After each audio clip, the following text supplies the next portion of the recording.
Halo guys, selamat berjumpa kembali dengan saya Kang Tri di VC Channel 457. Pada kesempatan ini saya Kang Tri ingin berbagi pengalaman tentang bagaimana caranya mendatangkan mimpi kepada seorang wanita yang kita idolakan atau kita cintai. Oke guys, jangan lupa like, subscribe, komen. Oke.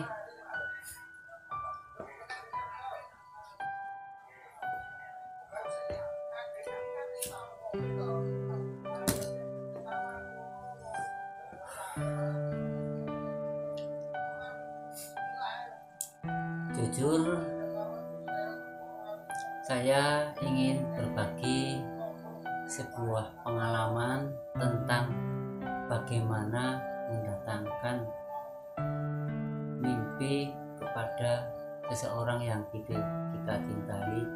Itu sebenarnya ya, tujuan saya itu ingin supaya bagi siapa yang sudah menikah dan merantau agar tidak salah jalan, dalam arti karena gimana ya, seseorang yang sudah menikah tentu saja biasa kumpul sama sang istri lah. Tentu saja sebagai seorang suami istri tentu biasa melakukan hubungan cinta kasih. Nah, karena merantau akhirnya kan terpisah. Lah, tujuan saya di sini dengan mendatangkan sebuah mimpi itu, saya berharap teman-teman tidak salah jalan atau selingkuh, jajan, karena kita bisa bertemu dengan istri walaupun itu hanya sebuah mimpi. Oke.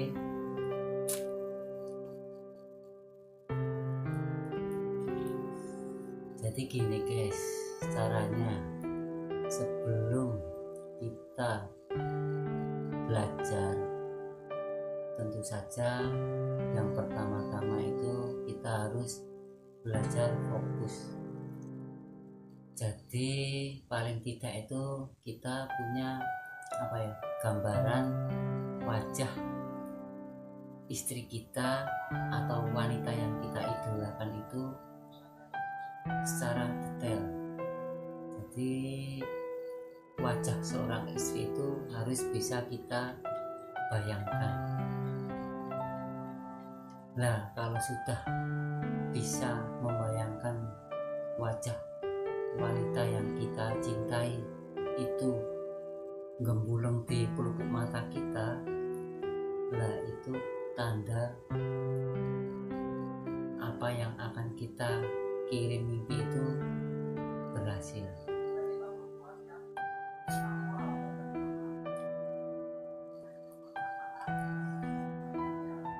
Jadi saat malam khususnya itu kalau bisa itu jam 12 ke atas. Nah, tentu saja teman-teman atau sobat-sobat kok bertanya kok harus jam 12 malam ke atas. Jadi begini, kenapa jam 12 ke atas? Karena kalau jam 12 ke atas itu kan otomatis orang yang kita tuju itu kan sudah tidur. Jadi kita mudah mengirim mimpi. Kalau posisi sore kan takutnya itu orang yang kita tuju kan masih jalan-jalan, belum tidur. Bagaimana kita mengirim mimpi? Tentu saja alamatnya salah dan tidak mungkin berhasil guys. Yang kedua, kalau jam 12 malam ke atas sebelum tidur kita tiduran santai, kaki lurus, tangan juga lurus ke bawah. Setelah itu kita berusaha membayangkan wajah orang yang kita tuju.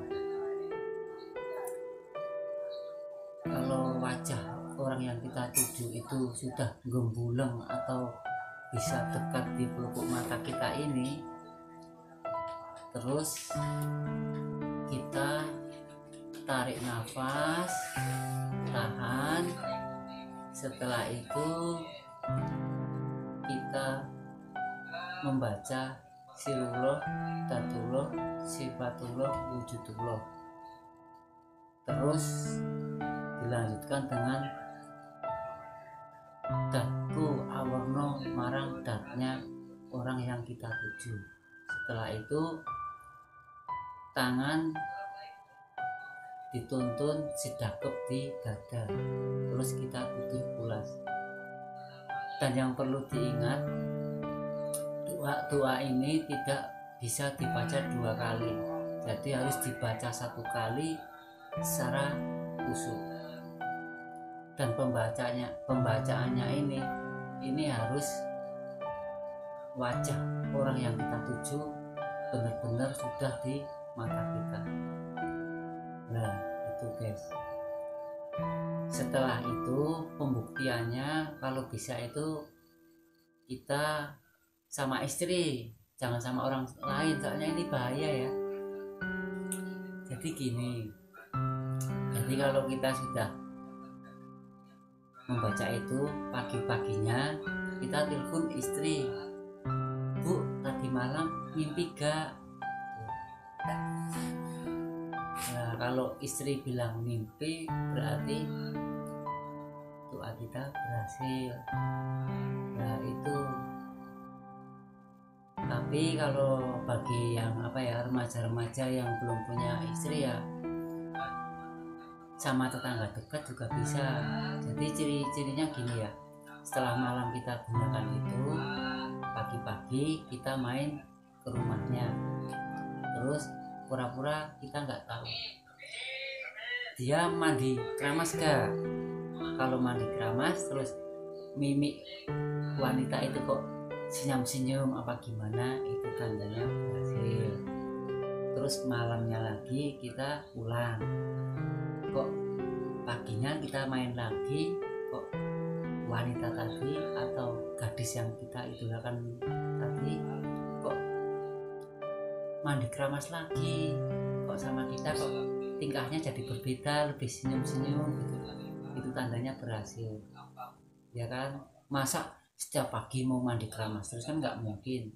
Lagi pula dilihat dari mimiknya wanita tadi kok senyum-senyum. Nah, itu guys, itu caranya mendatangkan sebuah mimpi. Dan sebenarnya masalah ini itu tidak harus ke wanita, cowok sama cowok juga bisa. Umpamanya kita mau pinjam uang pada seorang teman atau orang lain, nah dengan begitu malam kita menjalankan itu, paginya atau siangnya kita datang ke rumah yang kita doakan tadi. Jadi dia itu tahu tujuan kita mau apa di situ, mau hutang atau mau apa, dia sudah tahu. Jadi kita itu ibaratnya apa ya, kita usah repot-repot menerangkan gini karena yang kita tuju udah tahu. Itulah guys, tampaknya mudah tapi susah. Susahnya gimana? Susahnya yaitu membayangkan wajah yang kita tuju itu harus benar-benar bisa gembuleng di mata kita. Makanya kita harus belajar fokus. Jadi kalau bisa itu kita dalam belajar, kita tiduran di lantai apa di kasur, terus kita belajar memandang lampu yang di atas kita, di kamar apa di ruang tamu kan bebas lah, terserah teman-teman. Jadi kita bisa membayangkan lampu yang ada di atas kita itu, dibayangkan sampai lampu itu bisa gembuleng di pelupuk mata kita. Itu cara belajar, itu kan lebih mudah. Nah kalau udah bisa ya udah kita jalankan ya. Ini hanya sebuah pengalaman pribadi ya guys, tapi pesan saya kalau yang sudah bisa jangan disalahgunakan. soalnya sangat berbahaya ya. Takutnya itu kalau punya cewek banyak, apalagi bagi yang sudah bersuami, nanti banyak istri, kasihan istri yang pertama. Karena istri pertama itu kalau bisa ya selamanya cukup satu lah, sampai akhir hayat. Yang satu aja susah ngasih makan ya toh. Udah, cukup sekian dari saya. Sampai ketemu lagi di konten yang akan datang. Oke guys.